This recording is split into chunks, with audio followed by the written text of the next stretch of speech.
দেখো, এখন সেই লকডাউন চলছে। এখন রাত্র 10টা বাজে। তোমাদের জন্য নতুন একটা ভিডিও বানাচ্ছি। উদ্দেশ্য একটাই, তোমরা যাতে দেখো, দেখে তোমাদের কিছুটা কাজে লাগে। লকডাউনে জানো তোমরা স্যারদের কাছে পড়তে যেতে পারছো না, অনলাইনে ক্লাস করতে হবে বা ইউটিউব থেকে এই ভিডিওগুলি দেখতে হবে। রেজাল্ট তোমাদের ভালো করতে হবে, তার জন্য যা করা দরকার করবে। আচ্ছা, যাই হোক, আমি তোমাদের এর আগে অর্গানিকটা শেষ করেছি। আজকে শুরু করছি ফিজিক্যাল কেমিস্ট্রির ক্লাস। সবার প্রথম যেটা করাচ্ছি সেটা হচ্ছে তড়িৎ রসায়ন চ্যাপ্টারের নাম তড়িৎ রাসায়নিক কোষ। তড়িৎ রসায়ন চ্যাপ্টারের যে বিষয়টা পড়াচ্ছি সেটা হচ্ছে তড়িৎ রাসায়নিক কোষ। মনে রাখবে, যে ব্যবস্থার মাধ্যমে তড়িৎ শক্তিকে অন্য কোনো তড়িৎ শক্তিকে রাসায়নিক শক্তিতে নেওয়া হয় অথবা রাসায়নিক শক্তি থেকে তড়িৎ শক্তি পাওয়া যায়, সেই ব্যবস্থাকে বলা হয় তড়িৎ রাসায়নিক কোষ। এটা দুই প্রকার, গ্যালভানীয় কোষ এবং তড়িৎ বিশ্লেষণ কোষ। সবার আগে গ্যালভানীয় কোষ কাকে বলে? যে ব্যবস্থার মাধ্যমে রাসায়নিক শক্তি থেকে তড়িৎ শক্তি উৎপন্ন হয়, অর্থাৎ সেখানে অনবরত রাসায়নিক বিক্রিয়া ঘটে এবং তার পরিবর্তে আমি কারেন্ট পাই, তাকে বলে গ্যালভানীয় কোষ। যে কোনো প্রকার ব্যাটারি হতে পারে, বা একটা স্পেসিফিক একটা উদাহরণ দিচ্ছি, ড্যানিয়েল কোষ। গ্যালভানীয় কোষের একটা উদাহরণ হচ্ছে যে কোনো ধরনের ব্যাটারি, ছোট পেন্সিল ব্যাটারি বলো কি বড় ব্যাটারি বলো, সব হচ্ছে গ্যালভানীয় কোষ, যেখান থেকে আমি কারেন্ট পাই রাসায়নিক বিক্রিয়ার পরিবর্তে। একটা খুব ভালো উদাহরণ হচ্ছে ড্যানিয়েল কোষ, যেটা নিয়ে একটু পরে আলোচনা করব। এছাড়া আরেক প্রকারের তড়িৎ রাসায়নিক কোষ হলো তড়িৎ বিশ্লেষণ কোষ। এটা কি? যে ব্যবস্থার মাধ্যমে তড়িৎ শক্তি থেকে রাসায়নিক শক্তি উৎপন্ন হয়, তাকে বলে তড়িৎ বিশ্লেষণ কোষ। এখানে অনবরত তড়িৎ শক্তি চালনা করব আর তার পরিবর্তে রাসায়নিক বিক্রিয়া ঘটবে। যেমন ধরো, তোমরা নিচু ক্লাসে পড়েছো জলের তড়িৎ বিশ্লেষণ। সেখানে তুমি তড়িৎ শক্তি চালনা করেছিলে, জলটা ভেঙে ক্যাথোডে হাইড্রোজেন তৈরি হয়েছিল এবং অ্যানোডে অক্সিজেন তৈরি হয়েছিল। ভোল্টামিটারে মনে করে দেখো, নিচু ক্লাসে পড়েছিলে। এগুলো হচ্ছে তড়িৎ বিশ্লেষণ কোষ। বা যে কোনো ধরনের ধাতু নিষ্কাশন করা হয় তড়িৎ বিশ্লেষণ কোষের মাধ্যমে। যেমন ধরো সলভে কেলনার বলে একটা তড়িৎ বিশ্লেষণ কোষ আছে, সলভে কেলনার। সেখানে NaOH এর তড়িৎ বিশ্লেষণ করে সোডিয়াম ধাতু নিষ্কাশন করা হয়। সেখানে কি অনবরত তড়িৎ শক্তি চালনা করা হয় এবং ধাতু নিষ্কাশিত করা হয়। তাহলে এক্ষেত্রে তড়িৎ শক্তি চালনা করে রাসায়নিক বিক্রিয়া ঘটানো হয়। এইটাকে বলা হয় তড়িৎ বিশ্লেষণ কোষ। এবার আমরা ডিটেলসে জানবো ড্যানিয়েল কোষ সম্পর্কে। ড্যানিয়েল কোষ সম্পর্কে আমরা ডিটেলসে জানবো। মনে রাখবে, তোমাদের এই ক্লাস 12 অনেকগুলো কোষ নিয়ে তোমরা পড়াশোনা করবে, কিন্তু মাথায় তোমার থাকবে ড্যানিয়েল কোষ। তো ড্যানিয়েল কোষটা যদি ভালো বুঝে যাও, এই কনসেপ্টটা অন্যান্য কোষের ক্ষেত্রে প্রয়োগ করবে। দেখো, তোমাদের এবার বিষয়বস্তু হচ্ছে ড্যানিয়েল কোষ। ড্যানিয়েল কোষে দুটি পাত্র থাকে। একটি পাত্রে 1 মোলার জিঙ্ক সালফেট দ্রবণ নেওয়া হয়, তার মধ্যে জিঙ্কে একটি দণ্ড নিমজ্জিত করা হয়। আরেকটি পাত্রে 1 মোলার কপার সালফেট নেওয়া হয়, তার মধ্যে একটি কপার দণ্ডকে নিমজ্জিত করা হয়। এবার এই দুটো পাত্রের দ্রবণকে একটি লবণ সেতুর মাধ্যমে সংযুক্ত করা হয়। এটাকে বলে লবণ সেতু। লবণ সেতুর মাধ্যমে বা সল্ট ব্রিজ এর মাধ্যমে সংযুক্ত করা হয়। আর এই দণ্ড দুটিকে একটি পরিবাহী তারের মাধ্যমে সংযুক্ত করা হয়। এখানে আছে একটা ভোল্টামিটার, যার কাজ হবে এই সেলে বা এই কোষে কতটা কারেন্ট তৈরি হলো তা মাপা। আর এখানে একটা চাবি আছে, চাবি মানে সুইচ, যেটাকে অন করলে পরে বর্তনীতে সংযোগ স্থাপন হয় আর অফ করে দিলে বর্তনীতে সংযোগ বিচ্ছিন্ন হয়। এই হচ্ছে একটি ড্যানিয়েল কোষ এর গঠন। দেখো, এখানে এই জিঙ্কের দণ্ড এবং কপার দণ্ড দুটিকে বলা হয় তড়িৎদ্বার। আর দণ্ডগুলি এবং দ্রবণ সহ যে ব্যবস্থা তাকে বলে অর্ধকোষ। মানে জিঙ্কের দণ্ড ZnSO4 মিলে একটা অর্ধকোষ, কপার দণ্ড কপার সালফেট মিলে আরেকটা অর্ধকোষ, এবং এই দুটি অর্ধকোষ মিলে একটি পূর্ণ কোষ। এখানে লবণ সেতুর ভূমিকাটা কি একটু পরে বলছি। এবার ড্যানিয়েল কোষের অ্যারেঞ্জমেন্টটা বুঝলাম। এখানে যে আমি সুইচ অন করব, তখন বর্তনীর সংযোগ স্থাপন হবে। সঙ্গে সঙ্গে আমি 3টে ঘটনা দেখব। প্রথম ঘটনা হলো এই তারের মধ্য দিয়ে তড়িৎ প্রবাহের সৃষ্টি হবে। দ্বিতীয় ঘটনা হলো জিঙ্কের দণ্ডটি ক্রমশ ক্ষয়প্রাপ্ত হবে, জিঙ্ক তড়িৎদ্বার ক্ষয়প্রাপ্ত হবে এবং দ্রবণে Zn2+ এর গাঢ়ত্ব বৃদ্ধি পাবে। Zn2+ গাঢ়ত্ব বৃদ্ধি পাবে। এখান থেকে অনুমান করা যায় যে এখানকার Zn পরমাণুগুলি Zn2 প্লাস রূপে দ্রবণে চলে আসবে। তৃতীয় যে ঘটনাটি দেখব সেটি হলো এই কপার দণ্ডটি ক্রমশ পুরু হবে, অর্থাৎ এই কপার দণ্ডে আরো কপার এসে জমা হবে এবং দ্রবণের Cu2 প্লাসের গাঢ়ত্ব হ্রাস পাবে। তাহলে লিখলাম Cu পুরু হবে এবং দ্রবণের Cu2 প্লাসের গাঢ়ত্ব হ্রাস পাবে। এখান থেকে অনুমান করা যায় দ্রবণের Cu2 প্লাস গুলি এসে কপার দণ্ডে জমা হবে। তাহলে কেমন হলো, এই তারের মধ্যে দিয়ে কারেন্ট তৈরি হবে, জিঙ্ক দণ্ডটি ক্ষয়ে যাবে, কপার এসে এখানে জমা হবে, অর্থাৎ কপার দণ্ডটি পুরু হবে। এই ঘটনা তিনটি আমি এবার ব্যাখ্যা করব কেন এমনটা ঘটছে। দেখো, যখনই সুইচ অন করেছো, সংযোগ স্থাপন করেছো, জিঙ্ক পরমাণুগুলি মানে এই যে জিঙ্কের দণ্ডে যে পরমাণুগুলি আছে তারা প্রত্যেকটি পরমাণু দুটি করে ইলেকট্রন এই জিঙ্কের দণ্ডে ছেড়ে দিয়ে, জিঙ্কের দণ্ডে রেখে দিয়ে Zn2 প্লাস রূপে দ্রবণে চলে আসবে। কেমন? তাহলে এখানে যে বিক্রিয়াটা ঘটলো সেই বিক্রিয়াটা কি, Zn দুটো ইলেকট্রন ছাড়লো, ছেড়ে তৈরি করলো Zn2 প্লাস। এই Zn2 প্লাস গুলি দ্রবণে চলে আসলো, এর ফলে দ্রবণে Zn2 প্লাসের গাঢ়ত্ব বাড়বে। আর এই দণ্ডে কিন্তু অনেক পরিমাণ ইলেকট্রন জমা হবে, অর্থাৎ ইলেকট্রনের আধিক্যের সৃষ্টি হবে। ইলেকট্রন মানে নেগেটিভ, তাই এখানে এই তড়িৎদ্বার নেগেটিভ বিভব পাবে, মানে এটা ঋণাত্মক তড়িৎদ্বার রূপে কাজ করবে। আর এখান থেকে ইলেকট্রনগুলি এবার এই তার বেয়ে বেয়ে এই তড়িৎদ্বারের দিকে যাবে, মানে কপার তড়িৎদ্বারের দিকে যাবে। দ্রবণের মধ্যে যে Cu2 প্লাস আছে, কোথা থেকে আসে? কপার সালফেট থেকে Cu2 প্লাস আসে। সেই Cu2 প্লাস গুলি এবার এই তড়িৎদ্বারে পৌঁছবে, এসে এই ইলেকট্রনগুলি এই তড়িৎদ্বারে গিয়ে সেই ইলেকট্রনগুলিকে অ্যাকসেপ্ট করবে, করে বিজারিত হবে, মানে ইলেকট্রন গ্রহণ করে কপার পরমাণুতে পরিণত হয়ে এর গায়ে জমা হবে, ফলে কপার দণ্ডটি আরো পুরু হবে। তার মানে এখানকার দ্রবণের Cu2 প্লাস যেহেতু কপার হিসেবে এখানে জমা হয়েছে, তাই দ্রবণের Cu2 প্লাসের গাঢ়ত্ব কমবে। তাহলে এই হচ্ছে ঘটনা। তাহলে ইলেকট্রনের একটা প্রবাহ হলো কোন দিক থেকে কোন দিক, খেয়াল করো, জিঙ্ক তড়িৎদ্বার থেকে কপার তড়িৎদ্বারের দিকে। এবার দেখো, যেহেতু Cu2 প্লাস আয়নগুলি এই কপার দণ্ডে এসে ইলেকট্রন নিয়েছে, তাই আমি ধরবো এখানে ইলেকট্রনের ঘাটতি তৈরি হয়েছে, অর্থাৎ পজিটিভ বিভব পেয়েছে। যদিও সেই ঘাটতিটা মিটিয়ে দিয়েছে এইখান থেকে ইলেকট্রন এখানে এসে, কিন্তু আমি এটা ধরবো কি Cu2 প্লাস আয়ন, দ্রবণের Cu2 প্লাস আয়নগুলি এখানে এসে ইলেকট্রন যেহেতু নিয়েছে, তাই কপার দণ্ডে ইলেকট্রনের ঘাটতি তৈরি হয়েছে, অর্থাৎ এখানে পজিটিভ বিভবের সৃষ্টি হয়েছে। সেই ঘাটতিটা মিটেছে এখান থেকে ইলেকট্রন এসে, সেটা ঠিক, কিন্তু তার মানে এটা হচ্ছে পজিটিভ তড়িৎদ্বার হিসেবে কাজ করবে, পজিটিভ লিখলাম, আর এটা হচ্ছে নেগেটিভ তড়িৎদ্বার হিসেবে কাজ করবে। পজিটিভ তড়িৎদ্বার মানে উচ্চ বিভব, আর নেগেটিভ তড়িৎদ্বার মানে নিম্ন বিভব। কারেন্ট সবসময় মনে রাখবে উচ্চ বিভব থেকে নিম্ন বিভবের দিকে যায়। তাহলে কি দাঁড়ালো, ইলেকট্রন যদিও জিঙ্ক তড়িৎদ্বার থেকে কপার তড়িৎদ্বারের দিকে যাচ্ছে, কিন্তু তড়িৎ প্রবাহের গতির উন্মুখ হবে কপার থেকে, অর্থাৎ এই কপার তড়িৎদ্বার থেকে জিঙ্ক তড়িৎদ্বারের দিকে। এবার মনে রাখবে এখানে যেহেতু জিঙ্ক তড়িৎদ্বারে জারণ সম্পন্ন হলো, তাই এই তড়িৎদ্বারটিকে বলবো অ্যানোড, লিখলাম এখানে অ্যানোড, কারণ যেখানে জারণ হয় সেটা হচ্ছে অ্যানোড। তার মানে জিঙ্ক তড়িৎদ্বারটি হচ্ছে অ্যানোড, আর এখানে যেহেতু বিজারণ ঘটলো, Cu2 প্লাস ইলেকট্রন গ্রহণ করলো মানে বিজারণ হলো, তাই এই তড়িৎদ্বারটিকে বলবো ক্যাথোড। ক্যাথোড, ঠিক আছে? তাহলে এই তড়িৎদ্বারটি যেহেতু অ্যানোড, তাই এই বিক্রিয়াটিকে বলবো অ্যানোড বিক্রিয়া। আর অ্যানোড বিক্রিয়া, আর এই তড়িৎদ্বারটি মানে জিঙ্ক এই কপার তড়িৎদ্বারটি যেহেতু ক্যাথোড, তাই এই বিক্রিয়াটিকে বলবো ক্যাথোড বিক্রিয়া। ক্যাথোড বিক্রিয়া বাংলায় লিখি, এটা অ্যানোড বিক্রিয়া এবং এটি ক্যাথোড বিক্রিয়া, ঠিক আছে? এবং এই দুটি বিক্রিয়ার সমন্বয় যে বিক্রিয়া পাবো সেটাকে বলবো পূর্ণ কোষ বিক্রিয়া। সেটা কি করে পাবো? এই সমীকরণের বাদিক বাদিক যোগ করব। বাদিকে কি কি আছে দেখো, Zn প্লাস Cu2 প্লাস, আর -2 ইলেকট্রন +2 ইলেকট্রন কেটে যাবে, তাহলে এইদিকে পড়ে থাকবে। তাহলে দেখো Zn2 প্লাস প্লাস Cu, এইটা হচ্ছে পূর্ণ কোষ বিক্রিয়া।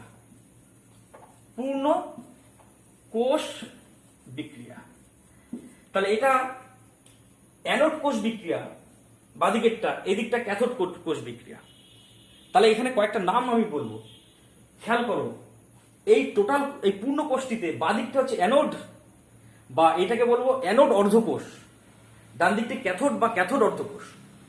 বাদিকটির আরেক নাম আছে, এটা হচ্ছে জারণ অর্ধকোষ, কারণ এখানে যেহেতু জারণ সম্পন্ন হচ্ছে তাই এটাকে জারণ অর্ধকোষও বলতে পারে। এই যে জারণ ইলেকট্রন বর্জন হয়েছে, তাই এই বাদিকের এই অর্ধকোষটিকে মানে জেডএনএস4টিকে বলবো জারণ অর্ধকোষ, আর ডান দিকে যেহেতু বিজারণ সম্পন্ন হয়েছে তাই এই দিক থেকে বলবো বিজারণ অর্ধকোষ। বা আরেকটা নাম আছে, বাদিক থেকে বলবো বাম অর্ধকোষ, ডান দিক থেকে বলবো ডান অর্ধকোষ। মনে থাকবে তিনটে নাম বললাম। প্রথম বললাম এটা হচ্ছে অ্যানোড অর্ধকোষ, এটা ক্যাথোড অর্ধকোষ। অথবা বাদিক থেকে বলবো জারণ অর্ধকোষ, ডান দিক থেকে বলবো বিজারণ অর্ধকোষ। অথবা বাদিক থেকে বলবো বাম অর্ধকোষ, ডান দিক থেকে বলবো ডান অর্ধকোষ। কেমন? এই হচ্ছে তোমার ড্যানিয়েল কোষ। এবার এখানে কয়েকটা সংজ্ঞা আছে, সংজ্ঞাগুলো একে একে বলছি। সবার প্রথমে তড়িৎদ্বার। তড়িৎদ্বার কাকে বলে? দেখো, যে কোনো কোষে, যে কোনো তড়িৎ রাসায়নিক কোষে একটি ধাতব দণ্ডকে উপযুক্ত তড়িৎ বিশ্লেষণের মধ্যে নিমজ্জিত করা হয়। এই মনে করো ধাতব দণ্ড, তাকে উপযুক্ত তড়িৎ বিশ্লেষণের মধ্যে নিমজ্জিত করা হয়। এই ধাতব দণ্ডটিকে বলা হয় তড়িৎদ্বার। তড়িৎদ্বার আবার দুই রকম, একটা হচ্ছে অ্যানোড, একটা ক্যাথোড। যে তড়িৎদ্বারে জারণ সম্পন্ন হয় তাকে বলে অ্যানোড, যেমন এখানে জিঙ্ক অ্যানোড। আর যে তড়িৎদ্বারে বিজারণ সম্পন্ন হয় তাকে ক্যাথোড বলে, যেমন এখানে কপার হচ্ছে ক্যাথোড। এবার আসি অর্ধকোষ। অর্ধকোষ কাকে বলে? যে কোনো তড়িৎ রাসায়নিক কোষে একটি ধাতব দণ্ডকে উপযুক্ত তড়িৎদ্বারের মধ্যে নিমজ্জিত করা হয়। সরি, আরেকবার রিপিট করছি। যে কোনো তড়িৎ রাসায়নিক কোষে একটি ধাতব দণ্ডকে উপযুক্ত তড়িৎ বিশ্লেষণের মধ্যে আংশিক নিমজ্জিত করা হয়। ধাতব দণ্ড এবং তড়িৎ বিশ্লেষের সমন্বয়ে যে ব্যবস্থা তৈরি হয় তাকে বলে অর্ধকোষ। যেমন এখানে জিঙ্ক এবং জেডএনএস4 মিলে যে ব্যবস্থা তৈরি হলো তাকে বলবো একটা অর্ধকোষ।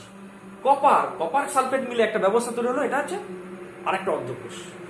এই দুটি অর্ধকোষের সমন্বয়ে তৈরি হলো পূর্ণ কোষ।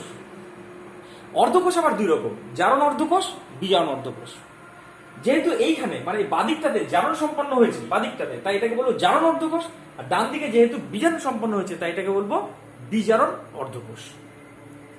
এই পর্যন্ত হলো। এবার আমি লবণ সেতু সম্পর্কে ডিটেলসে বলবো।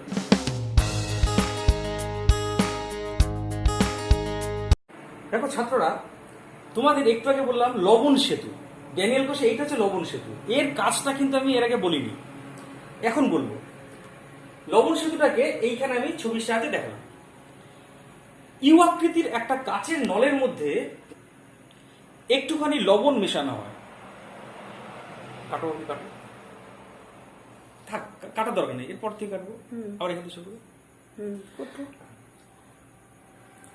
ছাত্ররা দেখো, এই যে ড্যানিয়েল কোষে এইটা হচ্ছে লবণ সেতু বা সল্ট ব্রিজ। এই সল্ট ব্রিজ থেকে আমি এইখানে দেখাচ্ছি। এটার কাজ কি আগে বলিনি, এখন বলছি। একটি ইউ আকৃতির কাচের নলের মধ্যে এগার নামের একটা আঠা বাজারে কিনতে পাওয়া যায়। এগারের সাথে এমন একটি লবণ মেশানো হয় যে লবণের ক্যাটায়ন এবং অ্যানায়নের গতিবেগ সমান। কি বলছেন স্যার, ক্যাটায়ন অ্যানায়নের গতিবেগ? এর আগে তো শুনিনি। মনে রাখবে, কোন একটি দ্রবণের মধ্যে দুটি তড়িৎদ্বার নিমজ্জিত করে যদি তড়িৎ চালনা করা হয় তাহলে দ্রবণের মধ্যে থাকা ক্যাটায়নগুলি ক্যাথোডের দিকে যায় আর অ্যানায়নগুলি অ্যানোডের দিকে যায়। এই ক্যাটায়ন এবং অ্যানায়ন যে গতিবেগ নিয়ে চলে তাদের বলা হয়, সেই গতিবেগকে বলা হয় ওই আয়নগুলির গতিবেগ। সাধারণত ক্যাটায়ন এবং অ্যানায়নের গতিবেগ সমান হয় না, তবে কিছু কিছু লবণ আছে যাদের ক্যাটায়ন এবং অ্যানায়নের গতিবেগ প্রায় সমান। সেই ধরনের লবণের সাথে এগার মেশানো হয়। মানে কয়েকটা লবণের নাম বলছি, যেমন ধরো KNO3 বা KCl বা NH4NO3। এই ধরনের লবণগুলির ক্যাটায়ন এবং অ্যানায়নের গতিবেগ সমান। এদের যে কোনো একটি লবণের সাথে এগার মেশানো হয়, মিশিয়ে এই ইউ আকৃতির একটা কাচের নলের মধ্যে রাখা হয়। রেখে এবার ওই মিশ্রণটিকে উত্তপ্ত করা হয়। উত্তপ্ত করলে মিশ্রণটি গলে যায় এবং সেটাকে যদি ঠান্ডা করা হয় তাহলে মিশ্রণটি জেলির মতো জমাটবদ্ধ হয়ে যায়, জেলির মতো জমে যায়। এইটাকে বলবো তখন লবণ সেতু। এই লবণ সেতুটাকে এই দুটি দ্রবণের মধ্যে সংযোগ স্থাপন করে রাখা হয়। তোমরা বলতেই পারো যে স্যার লবণ সেতুর কাজটা কি? এই তো একটু আগে যে কারেন্ট তৈরি আপনি দেখালেন, সেখানে তো লবণ সেতুর কোনো ভূমিকা ছিল না। তা লবণ সেতুর কাজটা কি? এবার তার কাজটা বলছি শোনো, বইয়ে কিন্তু তোমাদের বই অতটা ডিটেলসে নেই, আমি ডিটেলসে বলছি। লবণ সেতুর প্রথম কাজটা খুব সহজ, কি না, দুটি দ্রবণের মধ্যে সংযোগ স্থাপন। এই যে এই অর্ধকোষ, এই অর্ধকোষের যে তড়িৎ বিশ্লেষ্য দ্রবণ দুটি আছে তাদের মধ্যে সংযোগ স্থাপন প্রথম কাজ। দ্বিতীয় কাজ হলো, সেকেন্ড কাজ হলো এই দ্রবণ দুটিকে তড়িৎ নিরপেক্ষ রাখা। তাহলে প্রথম কাজ কি বললাম, দ্রবণ দুটি সংযোগ স্থাপন, এটা প্রথম কাজ। দ্বিতীয় কাজ হচ্ছে এই দ্রবণ দুটিকে, মানে ZnSO4 এবং CuSO4 দ্রবণ দুটিকে তড়িৎ নিরপেক্ষ রাখা, মানে দ্রবণ দুটিকে তড়িৎ নিরপেক্ষ রাখা। দ্রবণ দুটিকে তড়িৎ নিরপেক্ষ রাখা মানে কি স্যার, বুঝলাম না তো। এখানে দ্রবণের কারেন্ট কোথা থেকে আসে এবং কিভাবে তড়িৎ নিরপেক্ষ রাখে বলছি। দেখো, তোমরা এর আগেই বলেছি তোমাদের যে Zn দণ্ডটি যখনই ZnSO4 এর কানেকশনে আসলো, Zn পরমাণুগুলি দুটো করে ইলেকট্রন এখানে রেখে Zn2+ রূপে দ্রবণে চলে এসছে। তার মানে দ্রবণের মধ্যে কিন্তু প্রচুর পরিমাণ Zn2+ আয়নের সৃষ্টি হয়েছে, প্রচুর পরিমাণে Zn2+, এবং এই Zn2+ আয়নগুলি কিন্তু দ্রবণের চারপাশে ঘিরে ধরেছে। কেন? কারণ দণ্ডটা নেগেটিভ চার্জ। এই যে রডটা আছে, এই রডটা কিন্তু এই তড়িৎদ্বারটি নেগেটিভলি চার্জড, এখানে প্রচুর ইলেকট্রনের সমাগম হয়েছে। আর ক্যাটায়নগুলি তো পজিটিভ, তাই এই পজিটিভ ক্যাটায়নগুলি যেটা কিনা দ্রবণে আছে তারা কিন্তু এই দণ্ডের চারপাশে ঘিরে দাঁড়িয়ে পড়বে। ফলে ইলেকট্রনগুলি যখনই এই তড়িৎদ্বার দিকে যেতে শুরু করবে, এই ক্যাটায়নগুলি কিন্তু বলবে তোরা যাবি না, মানে ওই ইলেকট্রনগুলিকে আকর্ষণ করবে। ফলে ইলেকট্রন এই ক্যাথোডের দিকে যেতে বাধাপ্রাপ্ত হবে। তার মানে এইখানে যে দ্রবণটি আছে সেই দ্রবণটি কিন্তু পজিটিভ আধান প্রাপ্ত হচ্ছে Zn2+ দ্বারা, এবং ইলেকট্রন যাওয়াতে বাধার সৃষ্টি করছে। এখানে দেখা যাক কি হয়। এখানে আমি দেখলাম Cu2+ আয়নগুলি, দ্রবণের Cu2+ আয়নগুলি এই তড়িৎদ্বারে গিয়ে জমা হচ্ছে, এবং সেখানে ইলেকট্রন গ্রহণ করায় তড়িৎদ্বারটি কিন্তু পজিটিভ চার্জ পাচ্ছে। এখন তড়িৎদ্বারটি পজিটিভ, আর দ্রবণের মধ্যে দেখো Cu2+ এর পরিমাণ কমে গেছে, তাহলে এখানে কার আধিক্য ঘটবে? সালফেট আয়নের। কারণ কপার যদি বেরিয়ে যায়, সালফেট আয়ন পড়ে থাকছে, তাহলে সেই সালফেট আয়নগুলি মানে SO4 গুলি কিন্তু এবার এই পজিটিভ তড়িৎদ্বারের চারপাশে ঘিরে দাঁড়িয়ে পড়বে। ঠিক ওইটার উল্টো ঘটনা। এবার একটা লেয়ার তৈরি করবে, সালফেট আয়নের স্তর তৈরি করবে এই পজিটিভ তড়িৎদ্বারের চারপাশে। তাহলে কি হবে? এবার যদি ইলেকট্রনগুলি যেটা কিনা এই তার বেয়ে এইদিকে আসছে তাকে বিকর্ষণ করবে এই অ্যানায়নগুলি, বলবে এই তুই চলে যা। তার মানে এইখান থেকে ইলেকট্রন যদি এইদিকে যেতে চাচ্ছিল, Zn2+ আটকে ধরছে, আবার এইদিকে যেতে গেলে কিন্তু এই সালফেট আয়ন বিকর্ষণ করছে, তার ফলে ইলেকট্রনের এইদিকে যাওয়াটা বাধাপ্রাপ্ত হবে। এইটা দূর করার জন্যই আমি লবণ সেতু ব্যবহার করছি। লবণ সেতুতে মনে করো তুমি KCl ব্যবহার করেছো, তাহলে এখান থেকে যে Cl- পাবো, সেই Cl- কিন্তু এসে এই পজিটিভ, এই যে দ্রবণের যে পজিটিভ চার্জ, দ্রবণের যে Zn2+ থাকার কারণে পজিটিভ চার্জ তৈরি হবে, সেটাকে প্রশমিত করে দেবে। তাহলে দ্রবণটি কিন্তু নিস্তড়িত হয়ে যাবে। আর K+টি একই রকম ভাবে KCl এর K+টি কিন্তু এইখানে এসে দ্রবণের যে নেগেটিভ চার্জ, মানে সালফেটের আধানের আধিক্যের কারণে যে নেগেটিভ চার্জ তৈরি হবে সেটাকে প্রশমিত করে দেবে। ফলে দ্রবণে কিন্তু কোনো আধান থাকবে না, এবং K+ এবং Cl- এর যেহেতু গতিবেগ সমান, তারা সমানভাবে কিন্তু দ্রবণ দুটির আধানকে প্রশমিত করবে। তার ফলে ইলেকট্রনের গমন ঘটবে, কারেন্ট পাবো। এই হচ্ছে তোমার এইভাবে লবণ সেতু কি করে। লবণ সেতু এইভাবে কিন্তু দ্রবণ দুটিকে তড়িৎ নিরপেক্ষ রাখতে সাহায্য করে। যদি আরেকটা কাজ আছে, সেই কাজটা আমি বলতে চাচ্ছিলাম না, কিন্তু তবু বলছি। হ্যাঁ, ব্যাপারটা হচ্ছে জাংশন পোটেনশিয়াল ধ্বংস করে। লবণ সেতুর আরেকটা কাজ হচ্ছে জাংশন পোটেনশিয়াল। কিরকম ব্যাপারটা জানা যায়? দেখো, ড্যানিয়েল কোষকে এত বড় করে দেখিয়েছে, কিন্তু ড্যানিয়েল মানে কোষগুলি অত বড় হয় না, ছোট আকৃতিরই হয়, এবং এই দিকটাতে থাকে মনে করে অ্যানোড, এই দিকটা ক্যাথোড। মানে এটা হচ্ছে নেগেটিভ তড়িৎদ্বার, এটা পজিটিভ তড়িৎদ্বার। এখন এইখানে একটা দ্রবণ আছে, এখানে একটা দ্রবণ আছে। যদি তুমি সল্ট বীজ না ব্যবহার করো, তাহলে কিন্তু এখানে দ্রবণটি পজিটিভ হয়ে আছে, আর এইদিকে দ্রবণটি কিন্তু নেগেটিভ হয়ে আছে। কেমন? আর যখনই তুমি কোন একটা পরিবাহী তার দিয়ে জুড়েছো, তখন কিন্তু কারেন্ট কোন দিকে যাবে বলতো? এই পজিটিভ পজিটিভ তড়িৎদ্বার থেকে নেগেটিভ তড়িৎদ্বার দিকে যাবে, এইটাই ঘটনা। কিন্তু গেলে কি হবে? কারেন্টটা এইদিকে গেলে কি হবে? এইখানে কিন্তু দুটি দ্রবণের সংযোগস্থলে একটা পোটেনশিয়াল তৈরি হবে, যাকে বলে জাংশন পোটেনশিয়াল। সেই পোটেনশিয়াল কিন্তু আবার উল্টো দিকে বইছে, উল্টো দিকে মানে পজিটিভ থেকে নেগেটিভের দিকে। তার ফলে এই যে ব্যাটারির মূল কারেন্টে বিপরীত দিকে এই পোটেনশিয়াল তৈরি হয়ে, বিপরীত দিকে এই স্রোত তৈরি হয়, কারেন্ট তৈরি হয়ে ব্যাটারির কারেন্টের কিন্তু পরিমাণটা কমে যাবে। এবার তুমি যদি এখানে সলবিজ দিয়ে দাও, মানে সলবিজ দিয়ে জুড়ে দাও, তাহলে কিন্তু এর পজিটিভ আধানটি প্রশমিত হবে, এর নেগেটিভ আধানটি প্রশমিত হবে।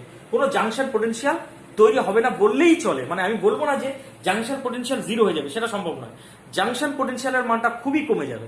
তার ফলে আমি এখান থেকে ব্যাটারি থেকে যথেষ্ট পরিমাণে কারেন্ট পাবো। অর্থাৎ প্রথম কাজ হচ্ছে দ্রবণ দুটির মধ্যে সংযোগ স্থাপন সলভেজের, দ্বিতীয় কাজ হচ্ছে দ্রবণ দুটিকে তড়িৎ নিরপেক্ষ রাখা, থার্ড কাজ হচ্ছে লিকুইড জাংশন পোটেনশিয়ালকে ধ্বংস করে। এই হচ্ছে সলভেজের কাজ।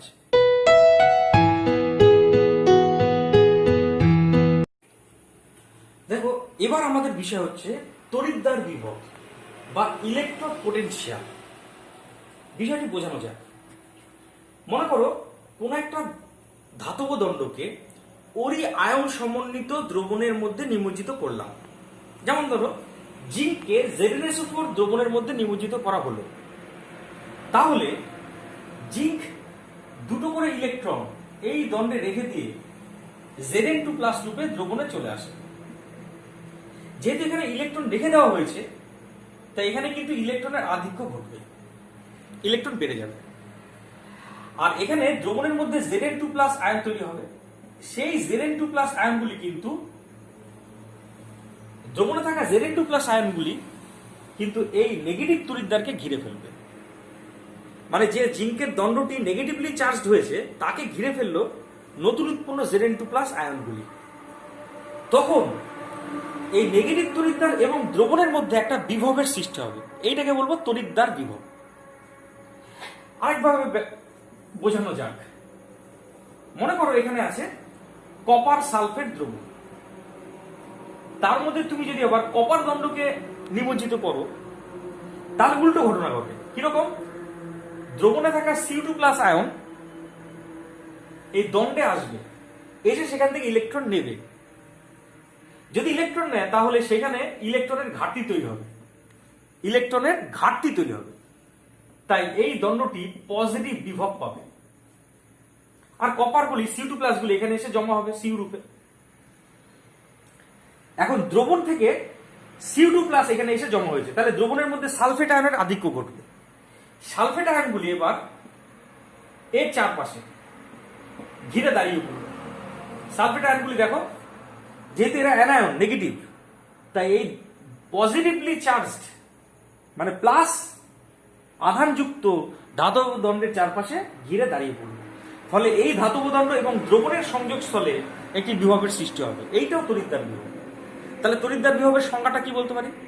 কোন একটি ধাতব দণ্ডকে ওরি আয়ন সমন্বিত দ্রবণের মধ্যে আংশিক নিমজ্জিত করলে যদি জারণ অথবা বিজারণ প্রক্রিয়া সম্পন্ন হয়, তখন ধাতব দণ্ড এবং দ্রবণের সংযোগস্থলে যে বিভবের সৃষ্টি হয় তাকে বলে তড়িৎদ্বার বিভব।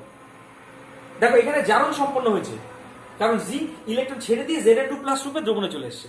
এখানে কিন্তু বিজারণ হয়েছে। কেন? দ্রবণে থাকা Cu2+ গুলি এখানে এসে ইলেকট্রন গ্রহণ করেছে, তাই এখানে বিজারণ সম্পন্ন হয়েছে। তাহলে জারণ হতে পারে, বিজারণ সম্পন্ন হতে পারে। তাহলে সংজ্ঞাটা আরেকবার, কোন একটি ধাতব দণ্ডকে ওরি আয়ন সমন্বিত দ্রবণে আংশিক নিমজ্জিত করলে যদি জারণ বা বিজারণ সম্পন্ন হয়, তবে ওই ধাতব দণ্ড এবং দ্রবণের সংযোগস্থলে যে বিভবের সৃষ্টি হয় তাকে বলবো তড়িৎদ্বার বিভব। তড়িৎদ্বার বিভব আবার দুই প্রকার। একটা হচ্ছে জারণ বিভব, আর একটা হচ্ছে বিজারণ বিভব। তাহলে তড়িৎদ্বার বিভবকে আমি দুটো পার্টে ভাগ করলাম। একটা হচ্ছে জারণ বিভব, জারণ বিভব ইংরেজিতে বলে অক্সিডেশন পোটেনশিয়াল। আর একটা হলো বিজারণ বিভব বা ইংরেজিতে বলে রিডাকশন পোটেনশিয়াল। জারণ বিভব কাকে বলে? কোন তড়িৎদ্বারে যদি জারণ প্রক্রিয়া সম্পন্ন হয় তাহলে যে বিভবের সৃষ্টি হয় তাকে বলে জারণ বিভব। যেমন ধরো জিঙ্ক দুটো ইলেকট্রন বর্জন করলো, দিয়ে Zn2+ তৈরি করলো। তাহলে এক্ষেত্রে যে বিভব তৈরি হবে সেটা হচ্ছে জারণ বিভব। জারণ বিভবের মান মনে রাখবে কোন একটি তড়িৎদ্বারের ইলেকট্রন বর্জন করার প্রবণতাকে মাপে। যেমন ধরো এখানে জারণ বিভব মনে করো সাপোজ +0.76 ভোল্ট। এখানকার জারণ বিভবের মান মনে করো +0.76 ভোল্ট। এই মানটা কি বোঝাচ্ছে? এই মানটা বোঝাচ্ছে জিঙ্কের ইলেকট্রন বর্জন করে Zn2+ এ পরিণত হওয়ার প্রবণতা হচ্ছে +0.76 ভোল্ট। কেমন? যার ইলেকট্রন বর্জন করার প্রবণতা যত বেশি তার জারণ বিভবের মানও তত বেশি। এবার আসি বিজারণ বিভব। বিজারণ বিভব কাকে বলে? কোন তড়িৎদ্বারে বিজারণ প্রক্রিয়া সম্পন্ন হলে যে বিভবের সৃষ্টি হয় তাকে বলে বিজারণ বিভব। যেমন ধরো Cu2+ +2 ইলেকট্রন Cu, এটা একটা বিজারণ বিক্রিয়া। এর বিজারণ বিভবের মান মনে করো বললো +0.34 ভোল্ট। এই মানটা কি বোঝাচ্ছে? এই মানটা বোঝাচ্ছে Cu2+ ইলেকট্রন গ্রহণ করে Cu তে পরিণত হওয়ার প্রবণতা +0.34 ভোল্ট। অর্থাৎ বিজারণ বিভব কি মাপে? কোন একটা ক্যাটায়নের বা কোন একটা তড়িৎদ্বারের ইলেকট্রন গ্রহণ করার প্রবণতাকে, মানে বিজারণ বিভব কি মাপে? ইলেকট্রন গ্রহণ করে বিজারিত হওয়ার প্রবণতাকে মাপে হচ্ছে বিজারণ বিভব। Cu2+ এর ইলেকট্রন গ্রহণ করার প্রবণতা কত সেটা মাপে বিজারণ বিভব। কিন্তু দুঃখের বিষয় বলো আর আনন্দের বিষয় বলো, এই জারণ বিভবে পৃথিবীতে কোনো স্থান নেই। মানে যা কিছু মাপা হয় এখন সব বিজারণ বিভবে। তাই যদি কোনো একটা মান তোমাকে জারণ বিভবে দেওয়া থাকে অঙ্ক করার সময়, সেটাকে বিজারণ বিভবে নিয়ে নিতে হবে। তাহলে জারণ বিভব আর বিজারণ বিভবের সম্পর্ক কি? এদের মান একই কিন্তু অপোজিট সাইন। যেমন ধরো জিঙ্কের জারণ বিভবের মান যদি বলি +0.76 ভোল্ট, তাহলে বিজারণ বিভবের মান মানে উল্টো করে লিখবো বিক্রিয়াটাকে, Zn2+ +2 ইলেকট্রন দিয়ে Zn। তাহলে এইটা বিজারণ বিভব। বিজারণ বিভবের মান কি হবে? উল্টো হয়ে যাবে, মানে একই মান কিন্তু অপোজিট সাইড, -0.76 ভোল্ট। এবং মনে রাখবে বিজারণ বিভবকে এইভাবে প্রকাশ করা হয়। কিভাবে? যা থেকে যা হয়, মানে Cu2+ থেকে Cu হয়েছে, তাই এটাকে লিখবো E Cu2+ থেকে হয়েছে Cu ইকুয়াল টু লিখবো এই মানটা +0.7 মুছে দিলাম, এটা +0.34 ভোল্ট। এইখানেও বিজারণ বিভবকে কিভাবে লিখবো? যা থেকে যা হয়, মানে Zn2+ থেকে Zn হয়েছে, তাহলে কি লিখবো? E Zn2+ থেকে হয়েছে Zn ইকুয়াল টু -0.76 ভোল্ট। এই হচ্ছে জারণ বিভব এবং বিজারণ বিভব।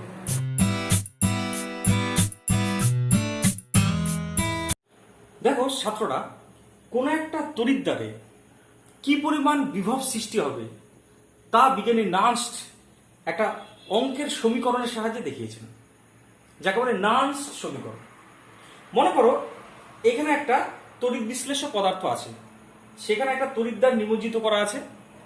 এই তড়িৎদ্বারে একটা বিক্রিয়া ঘটছে, বিক্রিয়াটি হচ্ছে AA plus BB plus NE CC plus DD। দেখো এটি একটি বিজারণ বিক্রিয়া, কিন্তু যেহেতু ইলেকট্রন গৃহীত হয়েছে এবং এই বিক্রিয়াটি এই তড়িৎদ্বারে সম্পন্ন হচ্ছে, তাহলে এই তড়িৎদ্বারে কি পরিমাণ বিভব সৃষ্টি হবে তা বিজ্ঞানী নার্স্ট একটা সমীকরণের সাহায্যে দেখিয়েছেন। উনি বললেন এই তড়িৎদ্বারে যে বিভব তৈরি হবে তার মান E equal to E0 -RT by NF ln concentration of C to the power C into concentration of D to the power D by concentration of A to the power A into concentration of B to the power B। প্রতিটা মান এবার ব্যাখ্যা করছি। ই হলো এই তড়িৎদ্বারের প্রাপ্ত বিভব, মানে যে কোনো মুহূর্তে এই তড়িৎদ্বারের বিভব। E0 হচ্ছে এই তড়িৎদ্বারের প্রমাণ তড়িৎদ্বার বিভব, এবং এর মান যে কোনো তড়িৎদ্বারের ক্ষেত্রে একটা নির্দিষ্ট, যে কোনো তড়িৎদ্বারের ক্ষেত্রে প্রমাণ তড়িৎদ্বার বিভবের মান নির্দিষ্ট ধ্রুবক রাশি, এবং এটার সংজ্ঞাটা একটু পরে বলছি।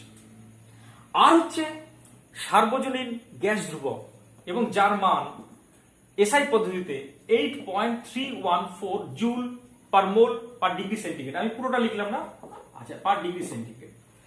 টি মানে ঘরের উষ্ণতায়, মানে 25 ডিগ্রি সেলসিয়াস ধরা হয় কেলভিন স্কেলে, 298 কেলভিন। এন মানে গৃহীত ইলেকট্রন সংখ্যা, এবং এফ সমান সমান 96,500 কুলম। এফ মানে 1 ফ্যারাড, যার মান হচ্ছে 96,500 কুলম। এই হচ্ছে তোমার এগুলোর মান। এবার উপরের এই মানগুলো কি, এটা হচ্ছে সি, হচ্ছে সি এর সক্রিয় ভর, কনসেন্ট্রেশন অফ সি মানে সি এর সক্রিয় ভর। উপরে পাওয়ার আছে, এই যে মূল সংখ্যা এটা সহ, এই সহগটা পাওয়ারে চলে যায়। ডি হচ্ছে কনসেন্ট্রেশন অফ ডি, হচ্ছে ডি এর সক্রিয় ভর। কনসেন্ট্রেশন অফ এ হলো এ এর সক্রিয় ভর, মানে বিক্রিয়ক এ এর সক্রিয় ভর, এবং কনসেন্ট্রেশন অফ বি হলো বি এর সক্রিয় ভর।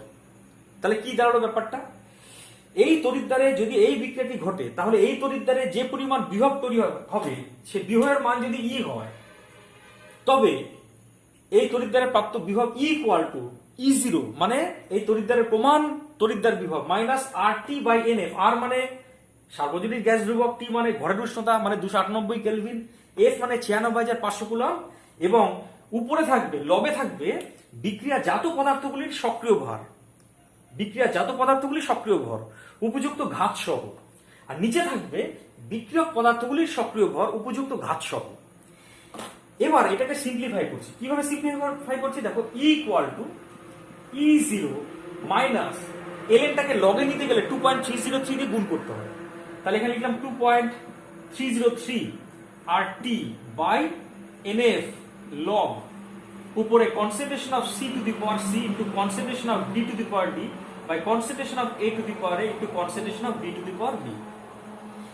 এখন এই মানগুলো যদি এখানে বসাই, তাহলে কি পাচ্ছি দেখো, equal to E0 minus 2.303 into R মানে 8.314 ইন্টু টি মানে 298 বাই এন কে এন রাখলাম ইন্টু এফ মানে 96,500 log concentration of C to the power C, concentration of D to the power D, concentration of A to the power A, concentration of B to the power B। এই মানটা যদি আমি ক্যালকুলেটরের সাহায্যে বসাই, তাহলে এর একটা মান পাবো। তাহলে পাচ্ছি equal to E0 minus 0.059 by N, মানে এই মানটা ক্যালকুলেট করলে দেখবে তোমরা 0.059 আসবে, log concentration of C to the power C into concentration of D to the power D by concentration of A to the power A, concentration of B to the power B। এই সমীকরণটিকে mark করে দিলাম, এইটাই হচ্ছে তোমার নানসের সমীকরণ। এইটা নানসের সমীকরণ, কিন্তু তোমাকে অঙ্ক করতে হবে এই সমীকরণটা নিয়ে, তাই এটাকে মার্ক করে নেবে, এটা পুরো বক্সের মধ্যে লিখবে। কোনটা কি তুমি জানো অলরেডি, আর সেটা নিয়ে বলবো না। এইটা হচ্ছে নানসের সমীকরণ, কেমন? তাহলে এরপর একটা উদাহরণ দিয়ে বোঝাই, তাহলে জিনিসটা পরিষ্কার হবে। যেমন ধরো তোমাকে বললো যে এইটা একটা ZnSO4 দ্রবণ আছে, ZnSO4 দ্রবণ, সেখানে জিঙ্কের একটা দ্বন্দ্বকে নিমজ্জিত করেছে, তাহলে এখানে যে বিভব দেখা যাবে তার পরিমাণটা হিসেব করো। তাহলে আমি কি লিখবো, আগে বিক্রিয়াটা লিখবো, বিক্রিয়াটা কি হয়, এবং বিক্রিয়াটাকে বিজারণ বিক্রিয়ার রূপে লিখবো, মনে থাকে যেন জারণ বিক্রিয়ার কোনো স্থান নেই। যদিও তুমি জানো Zn কি করে, ইলেকট্রন ছেড়ে দিয়ে Zn2+ হিসেবে দ্রবণে চলে আসে, মানে জারণ সম্পন্ন হয়, কিন্তু আমি এটাকে বিজারণ বিক্রিয়ার রূপে লিখবো, কারণ জারণ বিভবের কোনো স্থান নেই, তাই সবসময় উল্টো লিখবো। মানে মনে থাকবে সবসময় বিক্রিয়াগুলি কিন্তু বিজারণ বিক্রিয়া রূপে লিখবো এখানে, কারণ বিজারণ বিভব দেখাচ্ছি, কারণ সাধারণ তড়িৎদ্বার বিভব বলে সেটাকে ধরে নেবো বিজারণ বিভব। তাহলে বিক্রিয়াটা কি লিখবো, Zn2+ প্লাস 2 ইলেকট্রন দিয়ে Zn, এইটা হচ্ছে বিজারণ বিক্রিয়া। তাহলে এই বিজারণ বিক্রিয়ার বিজারণ বিভবের মান মানে তড়িৎদ্বার বিভব, তড়িৎদ্বার বিভব মানে বিজারণ বিভব, এর মান কত হবে, ই ইকুয়াল টু, তবে বিজারণ তো আমি এখানে দেখিয়ে দিই, বিজারণ যেহেতু তাই এইভাবে লিখবো, যা থেকে যা হয় Zn2+ oblique Zn equal two, দেখো এটা বিজারণ বোঝাচ্ছে কেন, Zn2+ থেকে Zn হয়েছে, ই Zn2+ oblique Zn equal two কি লিখবো, ফর্মুলাটা নিশ্চয় মনে আছে, এইটা ফলো করবা, E0 Zn2+ oblique Zn minus, তারপর কি লিখেছি 0.059 বাই এন, এন মানে কটা ইলেকট্রন গৃহীত হয়েছে, কটা ইলেকট্রন গৃহীত হয়েছে, দুটো, বাই 2 লগ, উপরে বিক্রিয়াজাত পদার্থের সক্রিয় ভর, বিক্রিয়াজাত পদার্থকে Zn, তাহলে লিখবো কনসেন্ট্রেশন অফ Zn বাই নিচে বিক্রিয়ক পদার্থের সক্রিয় ভর, এখানে বিক্রিয়ক পদার্থ Zn2+ তার সক্রিয় ভর। তাহলে এবার এটাকে সিম্পলিফাই করছি কিরকম, অতএব E Zn2+ oblique Zn equal to E0 Zn2+ oblique Zn minus 0.059 by 2। হ্যাঁ, এবার মনে রাখবে যদি বিক্রিয়ক বা বিক্রিয়াজাত পদার্থ বিশুদ্ধ কঠিন বা তরল হয়, তার সক্রিয় ভর 1, তাহলে এখানে এটা Znটা হচ্ছে বিশুদ্ধ কঠিন, তাই সক্রিয় ভর 1 ধরবো, তাহলে লিখবো log 1 by concentration of Zn2+। তাহলে এটা কি পাচ্ছি, ই Zn2 plus oblique Zn equal to E0 Zn2 plus oblique Zn minus 0.059 by 2 log, এটা ইনভার্স দিয়ে উপরে দিয়ে গেলাম। তাহলে এটাকে লিখতে পারি কি কনসেন্ট্রেশন অফ Zn2 plus এর ইনভার্স, এবং ইনভার্সটাকে লগের আগে নিয়ে আসলে দেখবে এটা প্লাস হয়ে যাবে, তাহলে প্লাস করে দিয়ে ইনভার্সটা কেটে দিলাম। এবার তোমাকে অঙ্ক করার সময় দেখবে কোনো একটা মান বলে দেবে, অপর মানটা বার করতে হবে। একটু পরে অঙ্ক করাবো, কিন্তু তার আগে তোমাকে আমি প্রমাণ তড়িৎদ্বার বিভব কাকে বলে সেটা বোঝাচ্ছি। কেমন? কাটো। দেখো, এবার আমাদের বিষয় হচ্ছে প্রমাণ তড়িৎদ্বার বিভব E0। জিনিসটাকে এবার দেখো, মনে করি এটা একটা দ্রবণ, এখানে একটা ধাতব দণ্ড নিমজ্জিত করা হয়েছে, মানে তড়িৎদ্বার আছে, এখানে একটা বিক্রিয়া করছে, বিক্রিয়াটা হচ্ছে A plus BB plus NE equal to, আর ইকুয়াল টু দিলাম না, তীর ছিল দিয়ে CC প্লাস DD। এই বিক্রিয়াটা এখানে ঘটছে। তাহলে বিজ্ঞানী নার্সের মতে অনুসারে এখানে যে তড়িৎদ্বার বিভব সৃষ্টি হবে সেটা E equal to E0 minus RT by NF ln concentration of C to the power C into concentration of D to the power D by concentration of A to the power A into concentration of B to the power B। এটা আমি জানি। এখানে কোনটা কি সব আগে বলেছি, আর এখন বলবো না। এখন এই যে বিক্রিয়াজাত পদার্থ এবং বিক্রিয়ক পদার্থগুলি সক্রিয় ভর যদি একক হয়, কেমন? একক যদি হয় তাহলে concentration of A equal to concentration of B equal to concentration of C equal to concentration of D equal to 1। তবে দেখো এই মানটা হয়ে যাবে 1, তাহলে ln 1 মানে 0, তাহলে এই মানটা 0 হয়ে যাবে। তখন E ইকুয়াল টু E0, অর্থাৎ তখন তড়িৎদ্বার বিভবকে বলবো প্রমাণ তড়িৎদ্বার বিভব। তাহলে সংজ্ঞাটা কি বলতে পারি? কোন একটি তড়িৎদ্বার বিক্রিয়ায় অংশগ্রহণকারী প্রত্যেকটি উপাদানের সক্রিয় ভর একক হলে পরে এই তড়িৎদ্বারে যে বিভবের সৃষ্টি হয় তাকে বলে প্রমাণ তড়িৎদ্বার বিভব। মানে তড়িৎদ্বার বিভবটাই প্রমাণ তড়িৎদ্বার বিভব হয়ে যাবে যখন এইখানে, অর্থাৎ এইখানে যে বিক্রিয়াটি ঘটছে সেই বিক্রিয়ায় অংশগ্রহণকারী বিক্রিয়াজাত পদার্থ এবং বিক্রিয়ক পদার্থ সবার সক্রিয় ভর যখন একক হবে, তখন তড়িৎদ্বার বিভবটাকে বলবো প্রমাণ তড়িৎদ্বার বিভব। এখন সক্রিয় ভর একক তিন ভাবে হতে পারে। এক, এইখানে যে দ্রবণটা আছে, মানে বিক্রিয়ক বা বিক্রিয়াজাত পদার্থ যদি তরল হয়, মানে দ্রবণের মধ্যে আছে এমন অবস্থা হয়, সেক্ষেত্রে দ্রবণের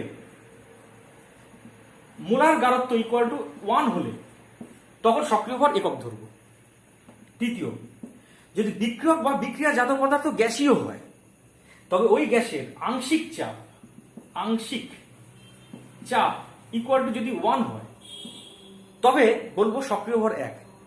আর 3, যদি বিক্রিয়ক বা বিক্রিয়াজাত পদার্থ বিশুদ্ধ কঠিন বা বিশুদ্ধ তরল হয় তখন সক্রিয় ভর 1 ধরুন। তাহলে 3টে কন্ডিশনে সক্রিয় ভর 1 হতে পারে। এক কি, যদি বিক্রিয়ক বা বিক্রিয়াজাত পদার্থ দ্রবণ হয় কোনো, তাহলে তার মোলার গারত্ব 1 হলে সক্রিয় ভর 1। বিক্রিয়ক বা বিক্রিয়াজাত পদার্থ গ্যাসীয়, সেক্ষেত্রে আংশিক চাপ 1 হলে সক্রিয় ভর 1। আর যদি বিক্রিয়ক বা বিক্রিয়াজাত পদার্থ বিশুদ্ধ তরল বা কঠিন হয় তাহলে সক্রিয় ভর 1 ধরব। কেমন? এবার এই বিষয়টাকে আমি একটু অঙ্কের মাধ্যমে একটু বোঝাচ্ছি।